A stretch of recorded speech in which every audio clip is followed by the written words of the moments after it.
La capilla olía a madera vieja y a cera quemada.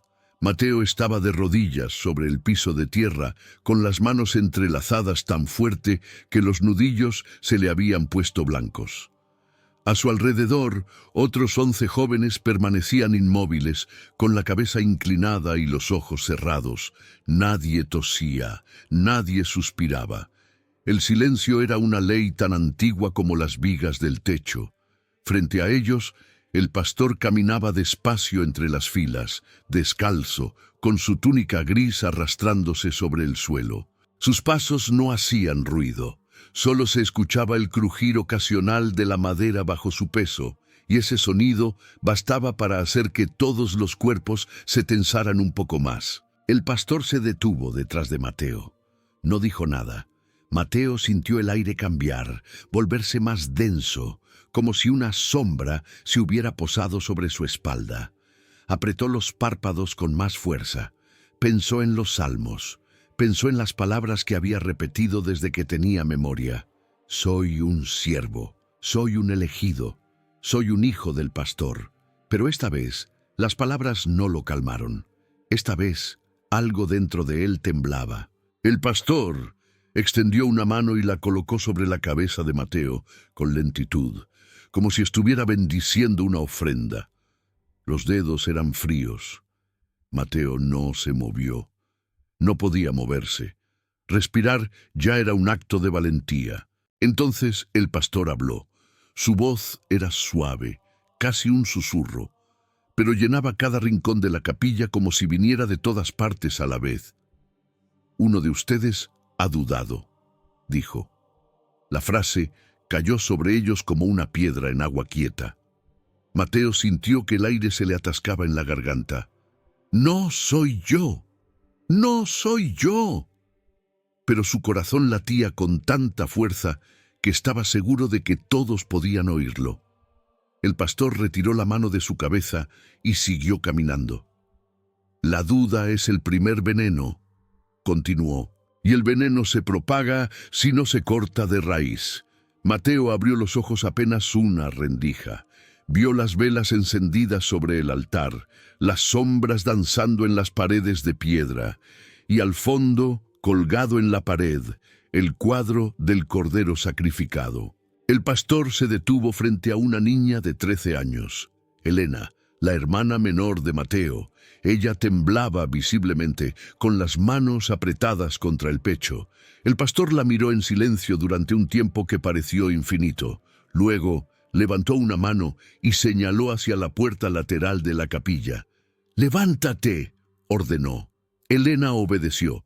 Sus piernas apenas la sostenían. Mateo apretó los dientes. Quiso gritar, quiso ponerse de pie, pero no lo hizo, porque los hijos del pastor no gritaban, no se rebelaban, no rompían el silencio sagrado.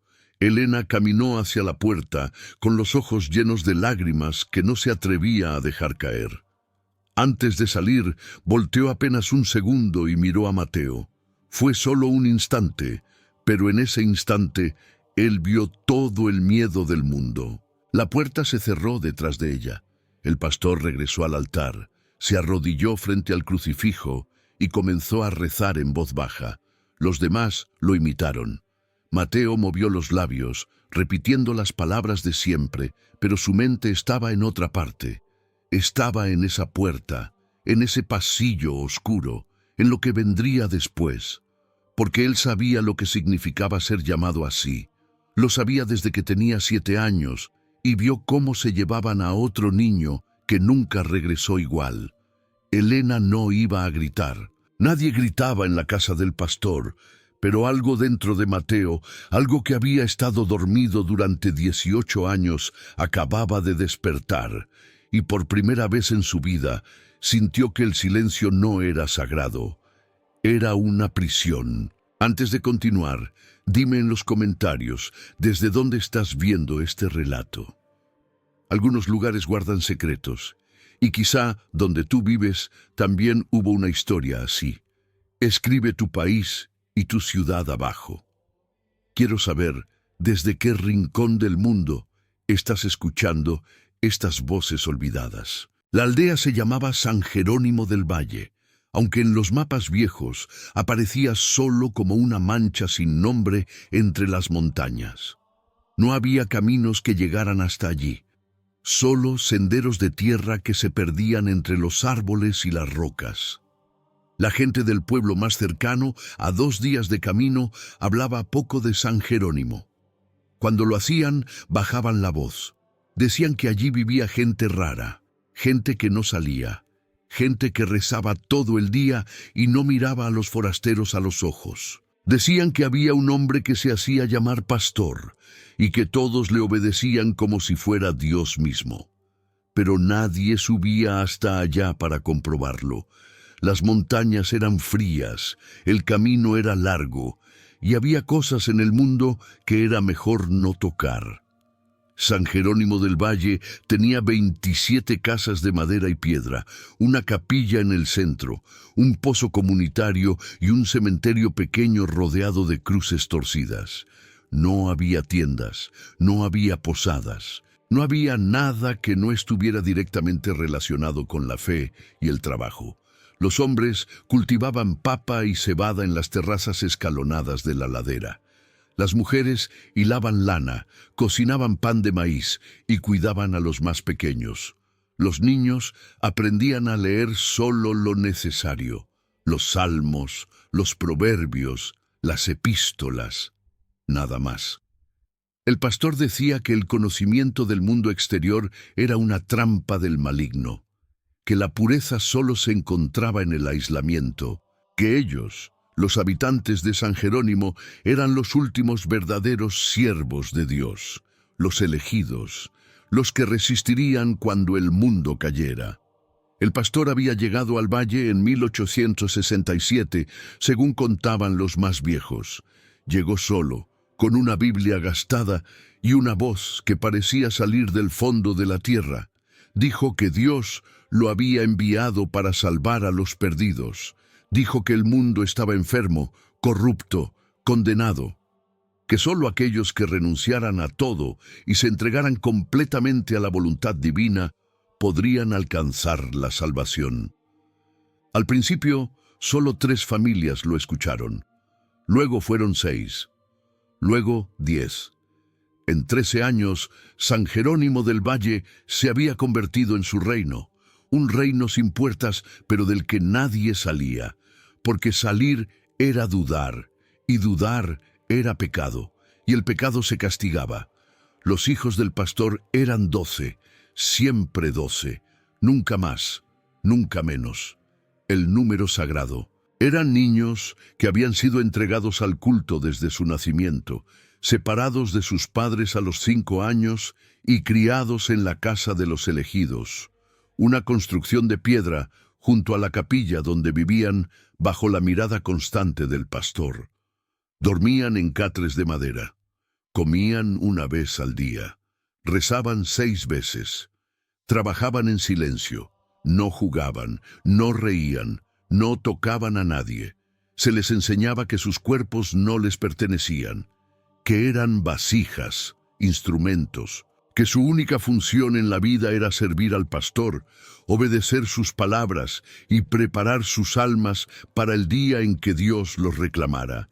Y cuando uno de los 2 se moría o desaparecía o era declarado indigno, otro niño era elegido para ocupar su lugar. Así había sido siempre, así sería siempre. Mateo había sido el tercer hijo en ser elegido en 1867, cuando tenía apenas 3 meses de vida. No recordaba a su madre, apenas recordaba su rostro. Sabía que se llamaba Rosa, que había llorado el día que lo entregó y que después de eso nunca volvió a hablarle.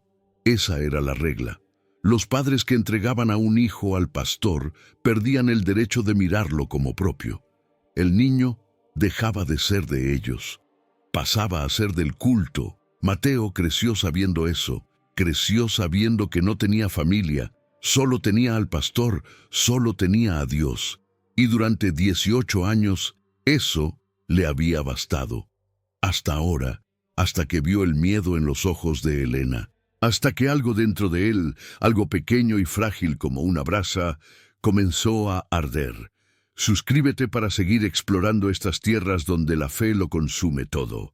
Los días en San Jerónimo del Valle no tenían nombre. No había lunes ni domingo. Solo había el amanecer, el trabajo, la oración y la noche. Mateo despertaba cada mañana al sonido de la campana de la capilla. 3 golpes lentos, graves, que resonaban en el valle como el latido de un corazón enfermo. Se levantaba de su catre antes de que los demás abrieran los ojos. Se ponía la túnica gris que todos los hijos vestían y caminaba descalzo hacia el pozo comunitario para lavarse la cara con agua helada. El frío le cortaba la piel, pero no se quejaba. Quejarse era debilidad, y la debilidad no tenía lugar entre los elegidos. Después del lavado venía la primera oración del día. Todos los hijos se reunían en la capilla formados en 2 filas frente al altar y recitaban el Salmo 23 en voz baja, casi en un murmullo.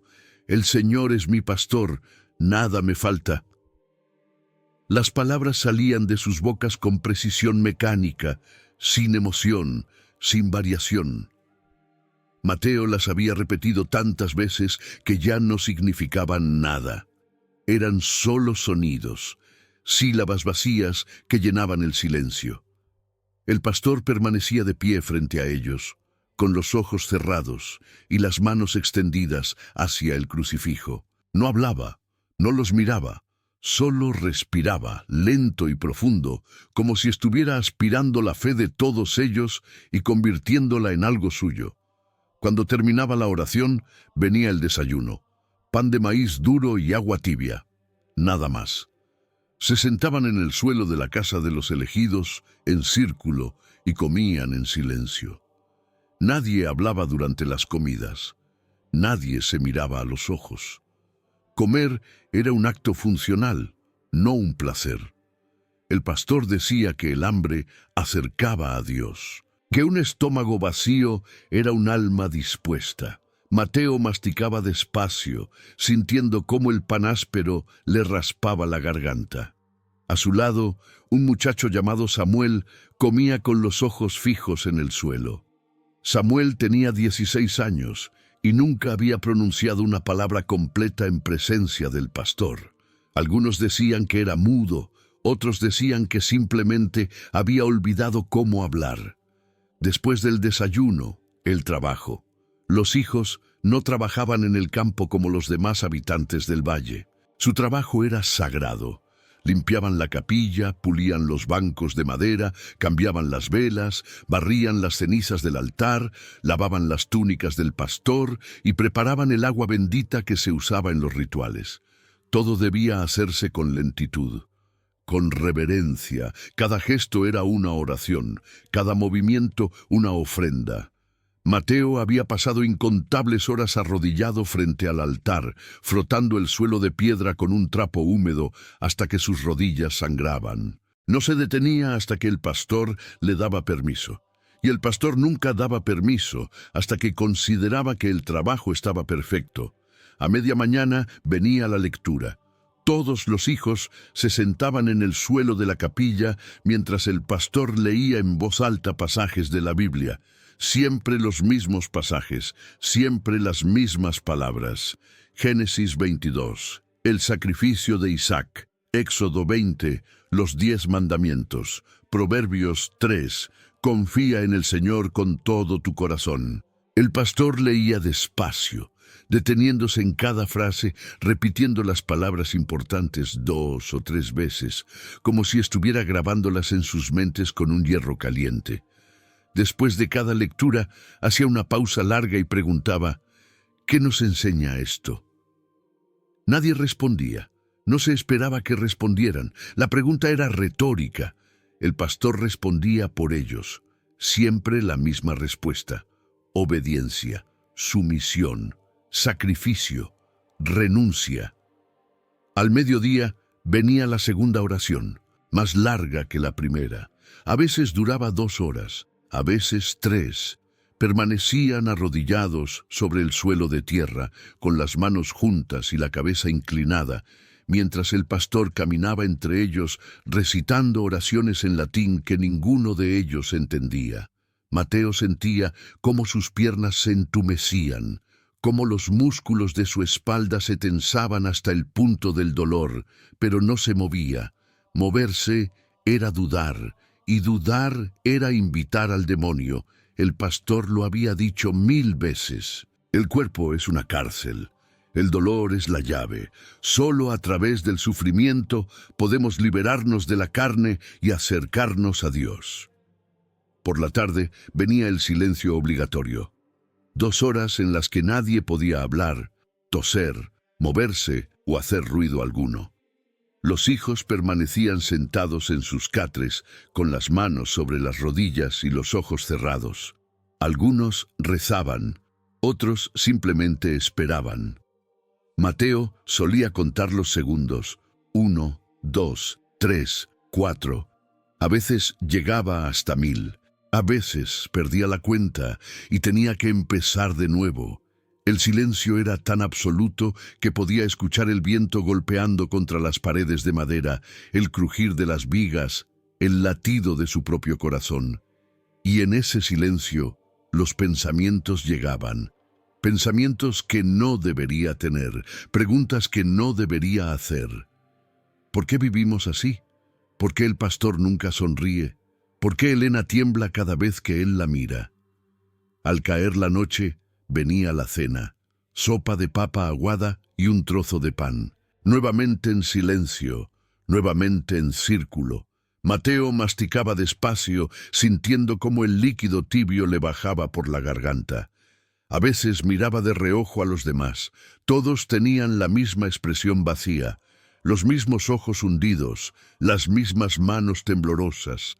Parecían muertos vivientes, parecían sombras. Y Mateo se preguntaba si él también se veía así, si también había perdido algo esencial sin darse cuenta, si todavía quedaba algo humano dentro de él. Después de la cena, la última oración del día, la más importante, la que el pastor llamaba la entrega, todos los hijos se arrodillaban frente al altar y recitaban en voz alta: entrego mi cuerpo, entrego mi mente, entrego mi voluntad, no soy nada, solo soy lo que tú quieres que sea. Lo repetían 10 veces, 20 veces, hasta que las palabras dejaban de tener forma y se convertían en un murmullo continuo, en un zumbido hipnótico que llenaba la capilla como el ruido de un enjambre de abejas. El pastor permanecía inmóvil frente a ellos, con los brazos extendidos en forma de cruz, y cuando terminaban, decía una sola palabra: duerman. Y entonces Mateo volvía a su catre. Se acostaba de espaldas, mirando el techo de madera oscura, y esperaba el sueño. Pero el sueño no llegaba fácil, no esa noche, no desde que vio a Elena ser llamada, no desde que sintió ese primer destello de duda. Cerraba los ojos y veía su rostro. Escuchaba su respiración entrecortada. Recordaba cómo lo había mirado antes de salir por esa puerta. Y por primera vez en 18 años, Mateo se permitió pensar algo prohibido. Esto no está bien. La duda era como una astilla bajo la piel, pequeña al principio, apenas perceptible, pero con cada hora que pasaba se hundía más profundo y dolía más. Mateo intentaba ignorarla, intentaba ahogarla con oraciones, con trabajo, con silencio, pero no funcionaba. La astilla seguía ahí, y cada vez que cerraba los ojos, crecía. Esa noche no durmió. Se quedó despierto en su catre, mirando las sombras que las velas proyectaban en el techo. Escuchaba la respiración de los otros 11 hijos a su alrededor. Respiraciones lentas, profundas, casi sincronizadas. Como si todos soñaran el mismo sueño, como si todos fueran uno solo. Mateo giró la cabeza hacia la izquierda. Samuel dormía con la boca entreabierta, el rostro pálido como la cera. A su derecha, una niña de 11 años llamada Ruth temblaba bajo su manta delgada. Siempre temblaba, incluso en verano. Mateo se preguntó si ella también tenía miedo, si ella también dudaba. Pero no podía preguntarle. Hablar fuera de las oraciones estaba prohibido, y delatar a otro por hablar era un deber sagrado. Se levantó despacio, cuidando de no hacer ruido, y caminó descalzo hacia la ventana. Era un hueco estrecho en la pared de piedra, sin vidrio, solo una rendija por la que entraba el aire frío de la montaña. Miró hacia afuera. La aldea estaba sumida en la oscuridad. No había luces en las casas. No había movimiento. Solo el viento arrastrando las hojas secas por los senderos de tierra, y al fondo, apenas visible en la penumbra, estaba la capilla. Mateo clavó la mirada en ella. Sabía que Elena estaba allí. Sabía que la habían llevado a la sala de purificación, un cuarto pequeño debajo del altar, donde el pastor enviaba a los que necesitaban limpiarse. Nadie sabía exactamente qué pasaba allí dentro. Solo sabían que los que entraban salían diferentes, más callados, más vacíos, como si algo les hubiera sido arrancado. Mateo apretó los puños. Quería ir, quería bajar esos escalones de piedra, abrir esa puerta y sacar a Elena de allí. Pero no podía, porque si lo hacía, si rompía esa regla, sería declarado impuro, sería expulsado, o peor. El pastor tenía formas de castigar que no dejaban marcas visibles, formas de quebrar a una persona sin tocarla. Mateo lo había visto. Había visto cómo un muchacho de 14 años fue encerrado en la sala de penitencia durante 3 días, sin comida, sin agua, solo con una vela y una Biblia. Cuando salió, ya no hablaba, ya no miraba a nadie, solo repetía versículos en voz baja, una y otra vez, como un muñeco roto. Volvió a su catre, se acostó de lado, con las rodillas contra el pecho y cerró los ojos con fuerza. Intentó rezar, Padre nuestro que estás en los cielos, pero las palabras no salían. Se le atascaban en la garganta como huesos. Intentó pensar en Dios, en la salvación, en la luz eterna. Pero lo único que veía era el rostro de Elena. Lo único que escuchaba era su voz. Años atrás, cuando todavía vivía con su madre y podían hablar libremente, ella le había dicho una vez, Mateo, ¿por qué el pastor nunca nos toca la cabeza con cariño? ¿Por qué siempre es con esa mano fría? Él no había sabido qué responder. Ahora deseaba haberle dicho algo, cualquier cosa, algo que le hiciera sentir que no estaba sola. Los días siguientes fueron iguales, mismas oraciones, mismo trabajo, mismo silencio. Pero algo había cambiado. Mateo empezó a notar cosas que antes ignoraba. Notó cómo el pastor miraba a los hijos, no con amor, no con compasión, sino con posesión, como un granjero que mira su ganado. Notó cómo los otros habitantes del valle bajaban la cabeza cuando el pastor pasaba cerca, no por respeto, por miedo. Notó cómo las madres apartaban a sus hijos pequeños cuando él se acercaba, como si temieran que los reclamara. Y notó, sobre todo, cómo nadie sonreía en San Jerónimo del Valle. Nadie, ni siquiera los niños. Una tarde, mientras limpiaba los bancos de la capilla, Mateo encontró algo tallado en la madera. Eran letras pequeñas, casi invisibles, grabadas con algo afilado en la parte inferior del respaldo. Decía, Dios no vive aquí. Mateo pasó los dedos sobre las letras. Estaban viejas, desgastadas. Alguien las había hecho hacía años, quizás décadas. Miró a su alrededor para asegurarse de que nadie lo observaba y luego volvió a leer la frase, Dios no vive aquí. Sintió un escalofrío recorrerle la espalda, no por miedo, sino porque, por primera vez, alguien más había pensado lo mismo que él. Esa noche, durante la cena, Elena regresó. Entró a la casa de los elegidos sin hacer ruido, con la cabeza gacha y las manos temblando. Se sentó en su lugar en el círculo y tomó su trozo de pan.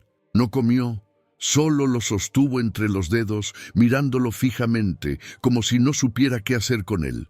Mateo la observó de reojo. Tenía ojeras profundas, los labios agrietados, y algo en su mirada había cambiado. Antes, Elena miraba al mundo con curiosidad, con vida. Ahora miraba al vacío, como si ya no estuviera realmente allí. Mateo quiso hablarle, quiso preguntarle qué le habían hecho, pero no podía. El pastor estaba sentado al otro lado del círculo, observándolos a todos con esos ojos oscuros que no parpadeaban. Mateo bajó la vista y mordió su pan. Masticó despacio, tragó con dificultad y sintió cómo la astilla bajo su piel se hundía un poco más. Después de la cena, durante la última oración, Elena se desmayó. Cayó hacia adelante, con la frente golpeando contra el suelo de tierra. Nadie se movió, nadie gritó. El pastor se levantó despacio, caminó hacia ella y la miró desde arriba durante un largo silencio. Luego, con voz suave, dijo: «Está siendo probada. Dejen que Dios trabaje en ella». Y continuó con la oración como si nada hubiera pasado. Elena permaneció inmóvil en el suelo, con los ojos cerrados y la respiración apenas perceptible. Mateo apretó los dientes con tanta fuerza que sintió que se le iban a romper. Quiso gritar, quiso levantarse, quiso hacer algo, pero no hizo nada. Solo siguió rezando. Cuando terminó la oración, dos de los hijos mayores levantaron a Elena y la llevaron a su catre. Mateo lo siguió con la mirada. Vio cómo la acostaban con cuidado, cómo le cubrían el cuerpo con una manta, y vio cómo el pastor, desde la puerta, observaba la escena con una expresión que no era de preocupación, era de satisfacción, como si todo estuviera saliendo exactamente como él lo había planeado. Esa noche, Mateo no pudo más. Esperó a que todos estuvieran dormidos. Esperó a que el silencio fuera absoluto. Y entonces se levantó. Caminó despacio hacia el catre de Elena, se arrodilló a su lado. Ella tenía los ojos abiertos, miraba el techo sin parpadear. Mateo se inclinó cerca de su oído y susurró, tan bajo que apenas era audible: «Elena, ¿qué te hizo?». Ella no respondió, no se movió. Solo una lágrima rodó por su mejilla y se perdió en la almohada de paja. Mateo sintió que algo dentro de él se rompía. No era solo una astilla, era una grieta, profunda, irreparable. Se levantó y volvió a su catre, pero no se acostó. Se quedó sentado con la espalda contra la pared de piedra, mirando la oscuridad. Y por primera vez en su vida, Mateo rezó algo diferente. No rezó por salvación, no rezó por perdón, rezó por fuerza. Fuerza para hacer lo que sabía que tendría que hacer. Fuerza para romper el silencio. Fuerza para desobedecer. El ritual de purificación se celebraba cada luna llena. Era la ceremonia más importante del culto. La única vez en el mes en que todos los habitantes de San Jerónimo del Valle se reunían en la capilla. Hombres, mujeres, niños, ancianos, todos de pie, formando un círculo alrededor del altar, sosteniendo velas encendidas mientras el pastor realizaba lo que él llamaba la limpieza de las almas impuras. Nadie sabía exactamente en qué consistía el ritual. Los que eran elegidos para recibirlo nunca hablaban de ello después, y los que preguntaban eran castigados con días de ayuno y aislamiento. Esa noche, la luna llena colgaba sobre el valle como un ojo pálido. Mateo estaba de pie junto a los otros hijos, formando la fila más cercana al altar. Vestían túnicas blancas en lugar de las grises habituales. El pastor había dicho que el blanco representaba la inocencia, la pureza. Pero Mateo ya no creía en esas palabras. Ahora el blanco solo le parecía un sudario, como si todos estuvieran vestidos para su propio funeral. El pastor entró a la capilla desde la puerta lateral. Caminaba despacio, arrastrando los pies descalzos sobre el suelo de piedra. Llevaba una túnica negra que Mateo nunca había visto antes. Era larga, con mangas anchas que cubrían sus manos, y en el pecho tenía bordado un símbolo, un cordero atravesado por una lanza. El pastor se detuvo frente al altar, levantó los brazos hacia el crucifijo y habló con esa voz suave que llenaba todo el espacio. «Hermanos y hermanas», dijo, «esta noche uno de los nuestros será liberado del pecado. Uno de los nuestros será lavado en la luz de Dios, y todos nosotros seremos testigos de su transformación». Hizo una pausa larga. El silencio en la capilla era absoluto. Solo se escuchaba el crepitar de las velas. «Que pase la elegida». La puerta lateral se abrió, y Elena entró. Mateo sintió que el aire se le escapaba de los pulmones. Ella caminaba despacio, con pasos inseguros, como si estuviera a punto de colapsar. Llevaba una túnica blanca igual a la de ellos, pero más larga, arrastrándose por el suelo. Tenía el cabello suelto, cayendo sobre sus hombros como una cortina oscura, y sus ojos estaban vacíos. No miraba a nadie, no miraba nada. Solo caminaba hacia el altar, guiada por dos mujeres mayores que la sostenían de los brazos. Mateo apretó los puños. Quiso moverse, quiso gritarle que huyera, pero sus pies estaban clavados al suelo, y a su alrededor todos los demás permanecían inmóviles, con las velas en alto, como estatuas de cera. Elena llegó al altar. Las dos mujeres la hicieron arrodillarse frente al pastor. Él colocó una mano sobre su cabeza y comenzó a recitar una oración en latín. Las palabras eran rápidas, entrecortadas, casi violentas. Mateo no entendía lo que decían, pero sonaban como una maldición, como si el pastor no estuviera bendiciendo a Elena, sino encerrándola en algo, atrapándola. Cuando terminó la oración, el pastor sacó algo de debajo de su túnica.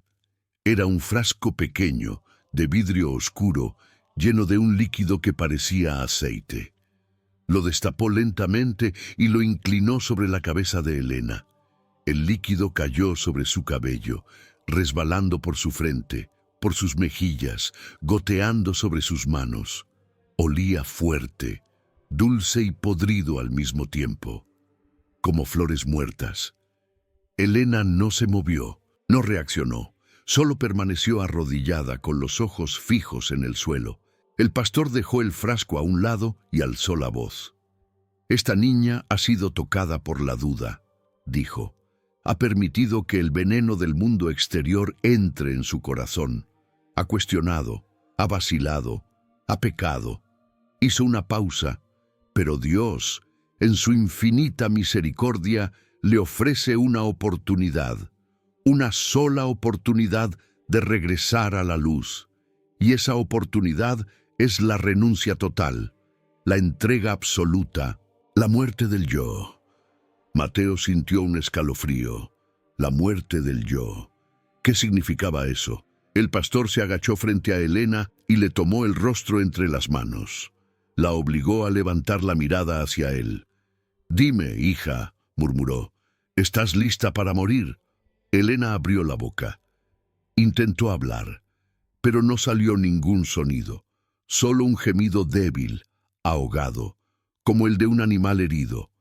El pastor sonrió. Fue la primera vez que Mateo lo vio sonreír, y fue la cosa más horrible que había visto en su vida. No era una sonrisa humana, era algo vacío, algo frío, algo muerto. «Bien», dijo el pastor, «entonces comencemos». Se levantó y caminó hacia la puerta lateral. La abrió de par en par, y entonces algo entró. Era un hombre, o lo que quedaba de un hombre. Estaba encorvado, con la espalda doblada en un ángulo antinatural, las manos colgando a los lados como garras. Vestía harapos. Tenía el cabello largo y grasiento, cubriendo la mayor parte de su rostro. Y cuando levantó la cabeza, Mateo vio sus ojos. Eran blancos, completamente blancos, sin pupilas, sin iris, solo blanco. Un murmullo recorrió la capilla. Algunos de los presentes dieron un paso atrás, pero nadie huyó, nadie gritó, porque todos sabían quién era ese hombre. Todos lo habían visto antes, aunque nunca de cerca. Era Ezequiel, el primer hijo del pastor, el que había sido elegido 20 años atrás, el que había desaparecido después de un ritual de purificación, y el que había regresado así. El pastor extendió una mano hacia Ezequiel. «Ven», ordenó. Ezequiel obedeció. Caminó hacia el altar con pasos torpes, arrastrando los pies. Se detuvo frente a Elena. La miró con esos ojos vacíos, y luego, lentamente, se arrodilló a su lado. El pastor colocó una mano sobre la cabeza de cada uno. «Ezequiel ha alcanzado la pureza absoluta», dijo. «Ha renunciado a todo. Ha entregado su mente, su cuerpo, su voluntad. Ya no es él. Es solo un instrumento de Dios. Y esta noche él guiará a Elena hacia la misma transformación». Mateo sintió que las piernas le temblaban. Quiso cerrar los ojos, quiso taparse los oídos, pero no podía. Estaba paralizado, y lo único que podía hacer era mirar. El pastor comenzó a recitar otra oración, esta vez más larga, más intensa. Las palabras salían de su boca como un río desbordado, atropellándose unas con otras, llenando la capilla con un zumbido constante que parecía venir de todas partes a la vez. Y mientras hablaba, Ezequiel colocó sus manos sobre los hombros de Elena. Ella se estremeció, intentó apartarse, pero las dos mujeres la sujetaron con fuerza, manteniéndola en su lugar. Ezequiel acercó su rostro al de Elena, tan cerca que sus frentes casi se tocaban, y entonces abrió la boca, y de su garganta salió un sonido. No era humano, era un gemido grave, gutural, como el de un animal agonizante. Elena comenzó a temblar violentamente. Sus ojos se pusieron en blanco. Su cuerpo se sacudió como si estuviera siendo electrocutado, y de su boca comenzó a salir espuma. Algunos de los presentes gritaron, otros cayeron de rodillas, rezando frenéticamente. Mateo dio un paso adelante. «¡Basta!», gritó. Su voz resonó en la capilla como un trueno. Todos se volvieron hacia él. El pastor detuvo su oración. Ezequiel soltó a Elena, y el silencio regresó, pesado, absoluto. El pastor caminó lentamente hacia Mateo, se detuvo a un paso de distancia, y lo miró fijamente a los ojos. «¿Acabas de interrumpir un ritual sagrado?», preguntó. Su voz era suave, pero había algo debajo, algo peligroso. Mateo no apartó la mirada. «Ella no necesita esto», dijo. «Ella no ha hecho nada malo». El pastor inclinó la cabeza a un lado, como un pájaro estudiando a su presa. «¿Y tú lo sabes? Tú que has sido criado en la fe, que has sido moldeado por la mano de Dios, ¿ahora crees que puedes juzgar quién necesita purificación y quién no?» «No estoy juzgando», dijo Mateo. «Solo estoy diciendo que esto no está bien». El pastor sonrió de nuevo. Esa sonrisa vacía, esa sonrisa muerta. «Ah», murmuró, «entiendo. Tú también has sido tocado por la duda». Y antes de que Mateo pudiera responder, el pastor alzó una mano. Dos hombres salieron de entre la multitud, lo agarraron de los brazos y lo arrastraron hacia la puerta lateral. Mateo intentó resistirse, pero eran demasiado fuertes. Lo sacaron de la capilla y lo llevaron a través del patio oscuro, hacia un edificio pequeño que Mateo conocía bien. La sala de penitencia. Abrieron la puerta, lo empujaron adentro y cerraron con llave. Mateo cayó al suelo de tierra. La oscuridad era total. Solo había una vela encendida en la esquina, proyectando sombras temblorosas en las paredes de piedra. Y junto a la vela había una Biblia abierta. Afuera, escuchó la voz del pastor resonando en la noche. «Dejemos que Dios trabaje en él también». Y entonces, silencio. El tiempo en la sala de penitencia no existía. No había ventanas, no había luz del sol, solo la vela. Y cuando la vela se consumía, todo quedaba en tinieblas absolutas. Mateo no sabía si había pasado una hora, un día o una semana. Solo sabía que tenía hambre, que tenía sed, y que la voz del pastor resonaba en su cabeza como un eco que no se apagaba.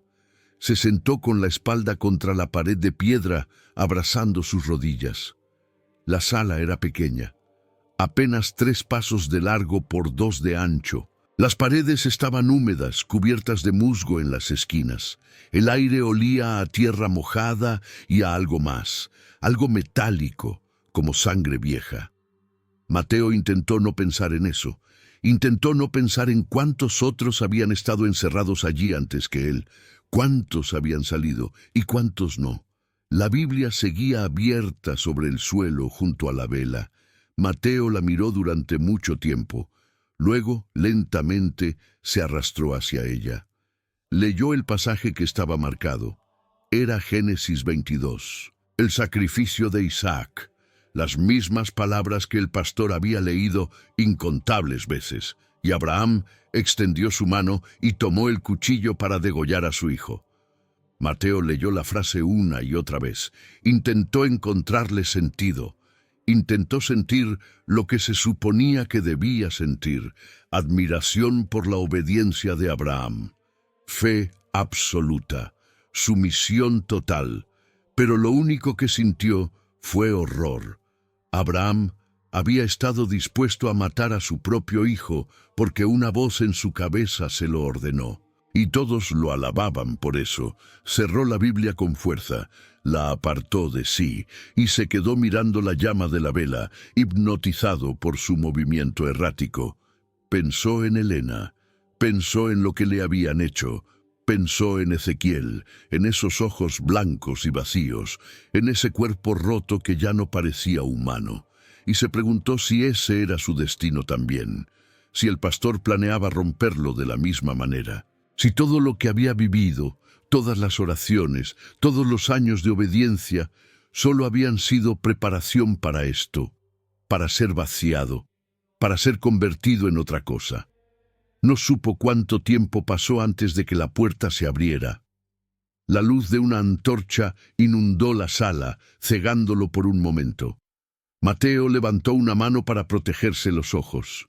Escuchó pasos. Alguien entró. La puerta se cerró de nuevo, y cuando sus ojos se ajustaron a la luz, vio quién era. No era el pastor, era un hombre mayor, de barba gris y ojos hundidos. Vestía las ropas simples de un campesino. Mateo lo reconoció. Se llamaba Tobías. Era uno de los habitantes más viejos del valle, uno de los que había estado allí desde antes de que llegara el pastor. Tobías se sentó en el suelo frente a Mateo, con la antorcha clavada en la tierra entre ambos. Durante un largo silencio, no dijo nada. Solo lo miró, como si estuviera estudiándolo, como si estuviera decidiendo si podía confiar en él. Finalmente habló. Su voz era áspera, gastada por los años. «Te vi gritar», dijo, «en la capilla. Te vi defender a la niña». Mateo no respondió. No sabía si esto era una trampa, si Tobías había sido enviado por el pastor para probarlo. Tobías pareció entender su desconfianza. Asintió lentamente. «No soy su espía», dijo. «Si lo fuera, no estaría aquí. El pastor no sabe que entré, y si se entera, seré yo el próximo en esta sala». Mateo lo miró a los ojos. Había algo en ellos, algo que no había visto en mucho tiempo en San Jerónimo del Valle, algo parecido a la compasión. «¿Por qué viniste?», preguntó. Tobías se inclinó hacia adelante. «Porque hace 20 años yo también estuve donde tú estás ahora, y nadie vino por mí». Las palabras cayeron en el silencio como piedras en un pozo profundo. Mateo sintió que algo en su pecho se aflojaba. «¿Qué pasó?», susurró. Tobías bajó la mirada. «Tuve un hijo», dijo. «Se llamaba Gabriel. Era mi único hijo, inteligente, curioso, siempre haciendo preguntas. Cuando cumplió 5 años, el pastor lo reclamó. Dijo que Dios lo había elegido, que sería uno de los 12. Mi esposa lloró durante días. Yo le dije que era un honor, que debíamos estar agradecidos, pero por dentro Algo me gritaba que no lo dejara ir. Algo me decía que esto estaba mal. Se detuvo. Respiró hondo. Continuó. Lo llevamos a la casa de los elegidos. Gabriel me miró antes de entrar. Me miró como si me estuviera pidiendo que no lo dejara. Pero yo no dije nada. Obedecí, porque eso era lo que todos hacíamos, obedecer. Tobías cerró los ojos. Pasaron 3 años. No me permitieron hablar con él. No me permitieron verlo de cerca.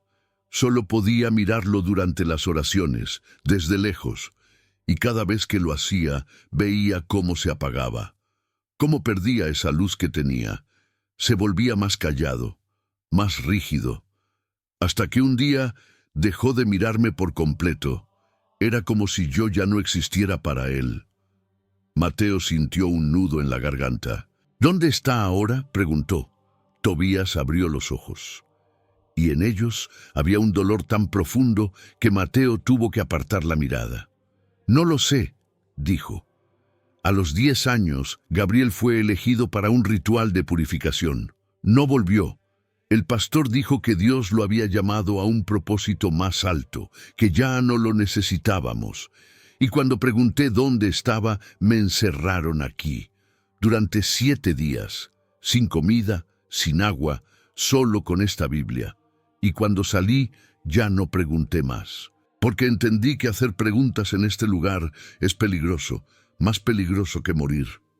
El silencio regresó. Pesado. Mateo sentía que el aire era denso, difícil de respirar. ¿Por qué me cuentas esto?, preguntó finalmente. Tobías se inclinó más cerca. Porque tú hiciste lo que yo no pude hacer. Hablaste, gritaste, rompiste el silencio. Sus ojos brillaban con una intensidad extraña.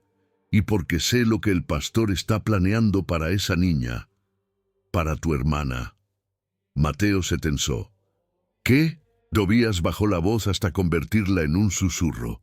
Cada 10 años, el pastor elige a uno de los 12 para el ritual final. No es solo purificación, es transformación. Los lleva al sótano de la capilla. Nadie sabe exactamente qué hace allí.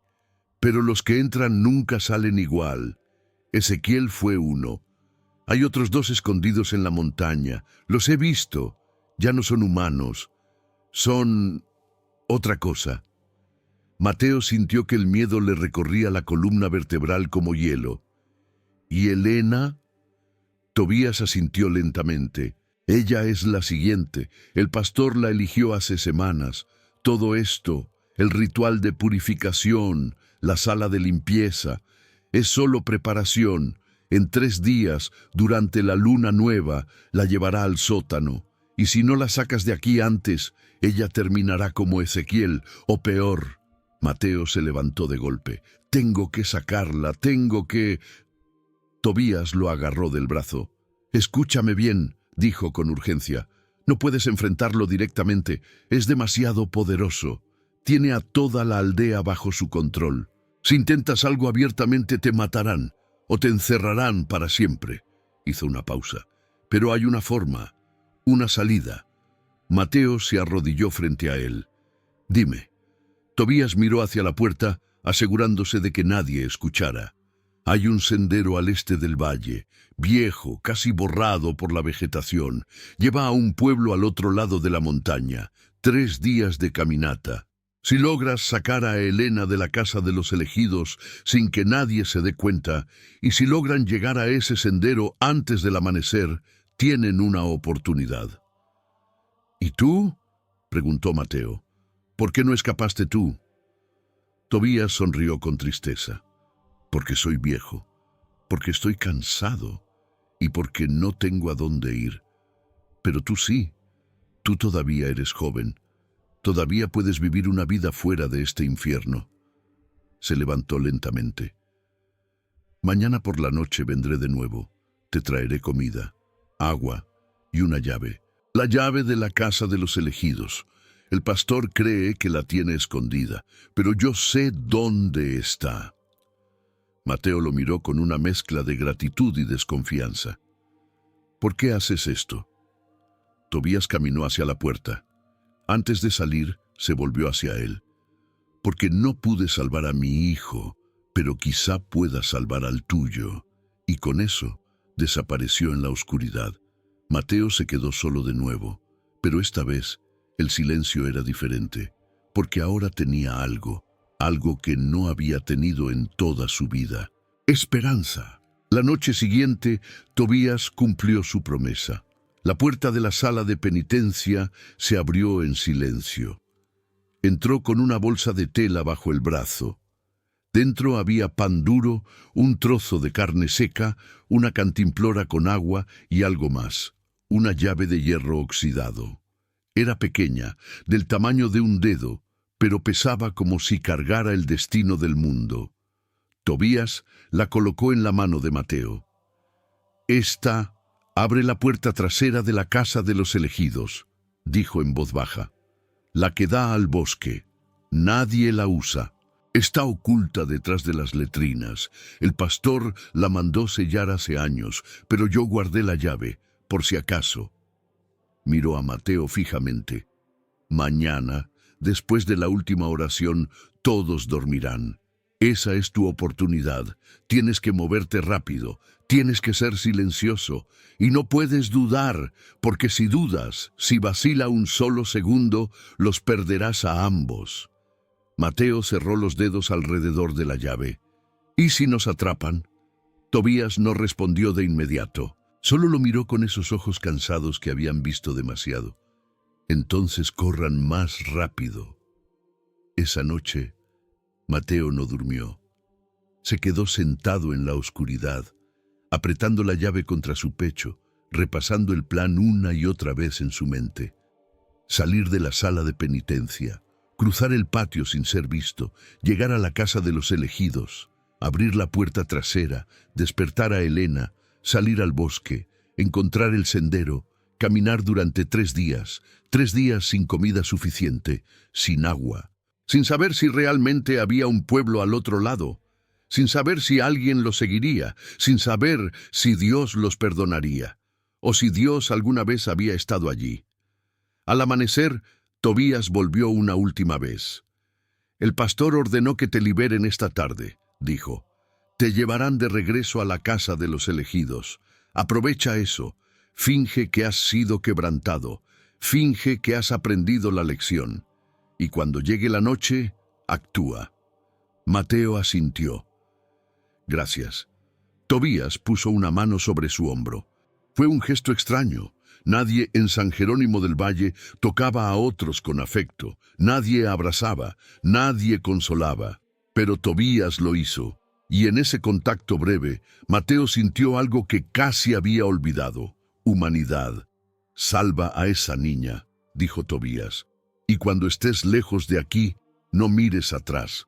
Tal como Tobías lo había predicho, esa tarde 2 hombres abrieron la puerta de la sala de penitencia y escoltaron a Mateo de regreso a la casa de los elegidos. No hablaron, no lo miraron, solo caminaron en silencio, uno a cada lado, como si estuvieran transportando un cadáver.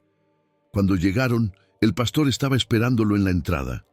Tenía las manos cruzadas frente a él y esa expresión serena que nunca cambiaba. «Mateo», dijo con voz suave, «espero que estos días te hayan ayudado a reflexionar». Mateo bajó la cabeza, fingió sumisión, fingió arrepentimiento. «Sí, pastor». El pastor se acercó más, colocó una mano fría sobre su hombro. «La duda es natural», murmuró. «Incluso los más fieles la experimentan. Pero lo importante no es si dudas, es si permites que la duda te gobierne». Hizo una pausa. «¿La dejarás gobernarte?». Mateo alzó la vista apenas un poco, lo justo para parecer sincero. «No, pastor. Confío en usted. Confío en Dios». El pastor sonrió, esa sonrisa vacía. «Bien, entonces regresa con tus hermanos y reza para que Dios te perdone». Mateo entró a la casa de los elegidos. Los otros 11 estaban sentados en silencio, comiendo su ración de pan. Elena estaba en su lugar al fondo con la mirada perdida. Cuando Mateo pasó junto a ella, sus ojos se encontraron por una fracción de segundo. Y en ese instante, él vio algo. Un destello, una chispa, como si ella también estuviera esperando. Como si ella también supiera que algo iba a cambiar. La noche cayó lenta, pesada, como una manta de plomo. Mateo participó en la última oración. Recitó las palabras con precisión mecánica, repitió los movimientos que había hecho miles de veces, y cuando el pastor dijo «duerman», regresó a su catre y se acostó de lado mirando la pared. Esperó, contó los minutos en su cabeza, escuchó las respiraciones de los otros hijos volverse más lentas, más profundas. Escuchó el viento golpeando contra las paredes de madera. Escuchó el silencio absoluto que solo existía en las noches de San Jerónimo del Valle. Cuando estuvo seguro de que todos dormían, se levantó. Se movió con la lentitud de una sombra.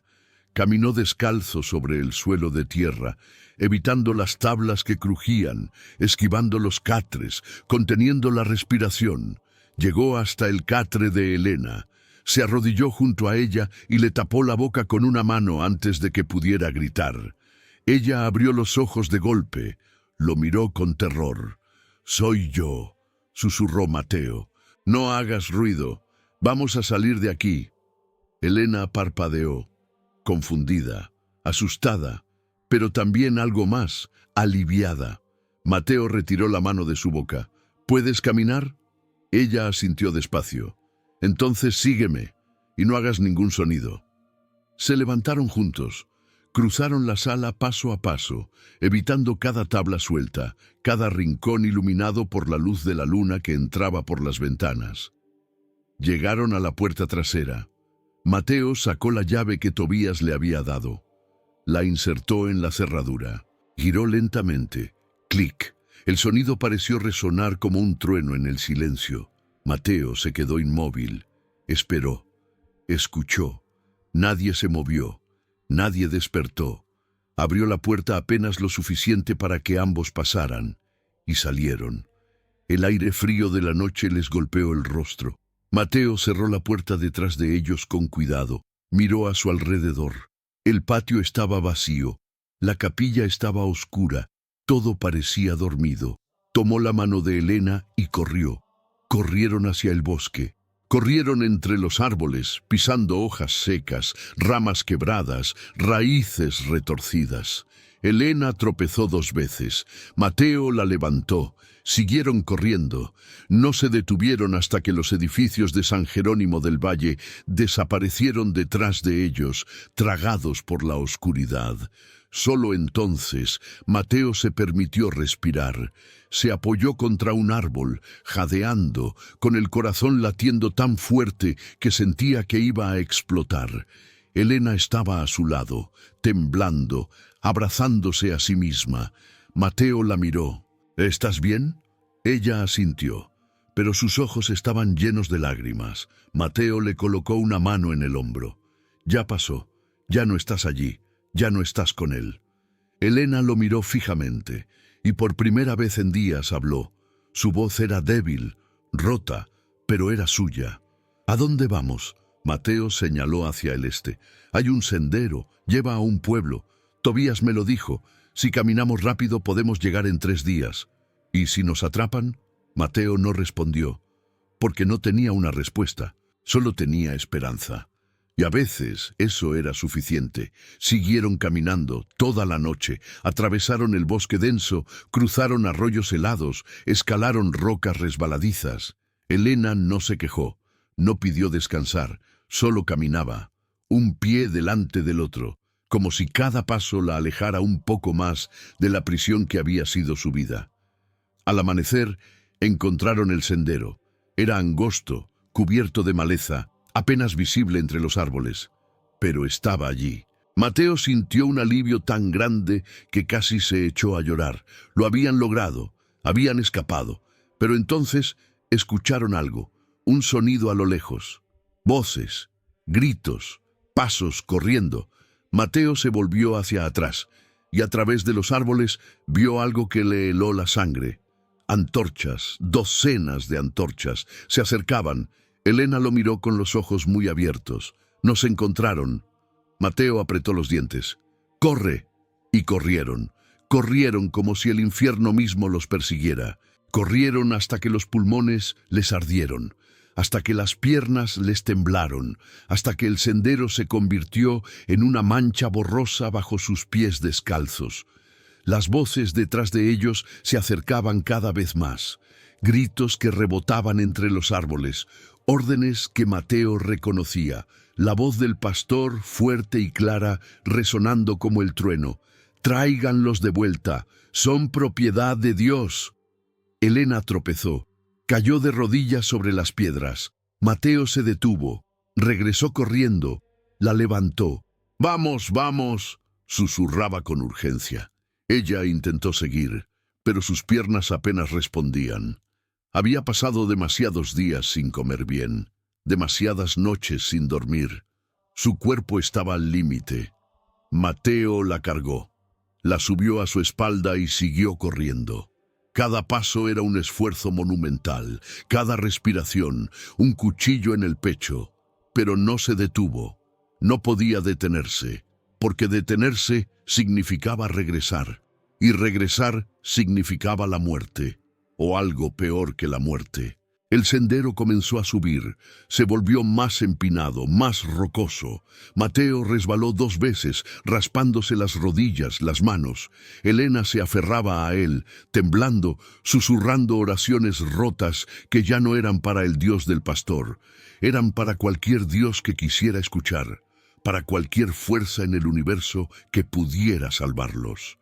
Y entonces el sendero terminó. Mateo se detuvo abruptamente. Frente a él, el camino se cortaba en un precipicio. Abajo, muy abajo, un río corría violento entre las rocas. A la izquierda, la montaña era una pared vertical.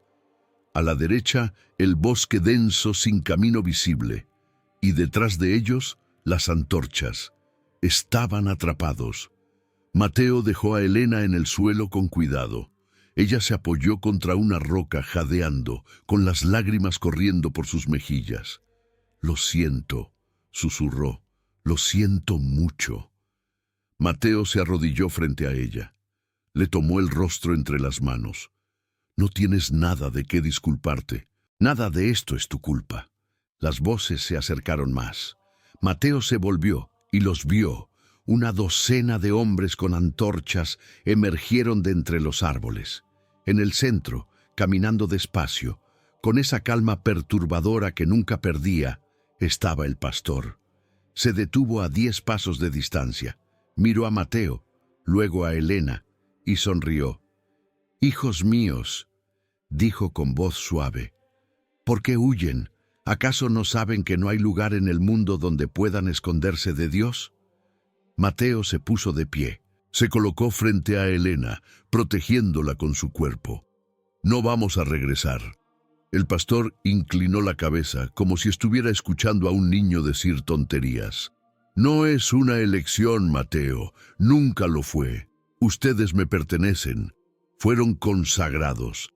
Fueron elegidos, y lo elegido no puede ser deselegido. Fuimos robados», dijo Mateo. Su voz temblaba, pero no de miedo, de rabia. «Fuimos arrancados de nuestras familias, fuimos encerrados, fuimos quebrados. Tú no nos salvaste, nos destruiste». El pastor dio un paso adelante. «Yo los liberé del pecado del mundo, los purifiqué, les di un propósito». «Nos convertiste en esclavos», gritó Mateo, «en instrumentos, en cosas». El pastor dejó de sonreír. Su rostro se endureció. «Cuidado, hijo, estás hablando de cosas que no comprendes». «Comprendo más de lo que crees», dijo Mateo.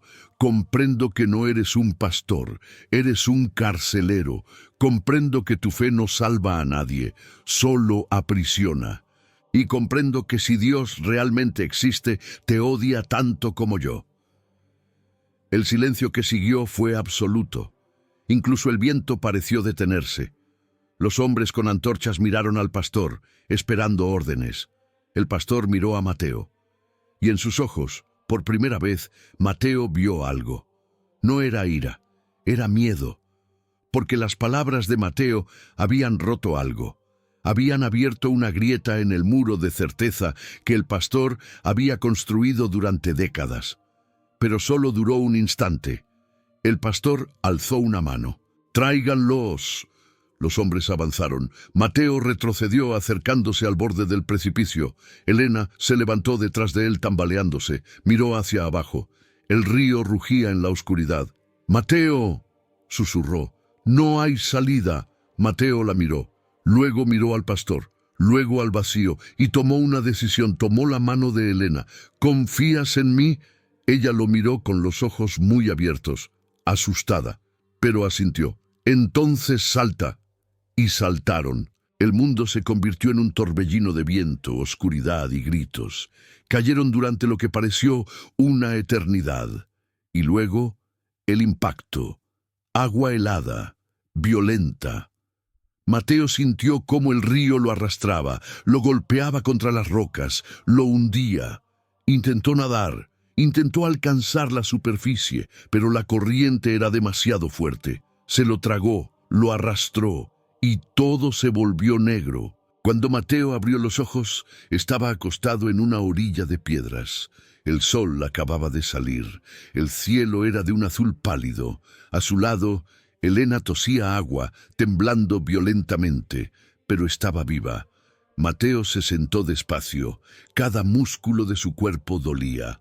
Miró a su alrededor. Estaban en un valle diferente, más ancho, más verde. A lo lejos vio humo saliendo de chimeneas. Un pueblo real, con gente real, gente que no conocía al pastor, gente que no vivía de rodillas. Elena lo miró. «¡Lo logramos!», Mateo asintió, y por primera vez en su vida sonrió. «Sí, lo logramos». Se quedaron allí, sentados en la orilla, mirando el sol subir sobre las montañas. No hablaron, no necesitaban hacerlo, porque ambos sabían que algo había terminado, y algo más, algo nuevo, acababa de comenzar.